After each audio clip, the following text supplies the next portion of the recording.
Ptosis is the medical term for drooping of the upper eyelid. And this can affect one or both eyelids. It can be congenital, which is something we're born with, or acquired, meaning we develop it later in life. And by far the most commonest cause of ptosis is what we call involutional. And this is an age-related slippage of the muscle which lifts the upper eyelid. Typically, it will cause a gradual worsening of the droop in the upper eyelids, and there are various surgical approaches that we use to address this.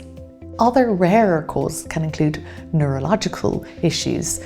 So any sudden onset of ptosis of the upper eyelid requires urgent and immediate review.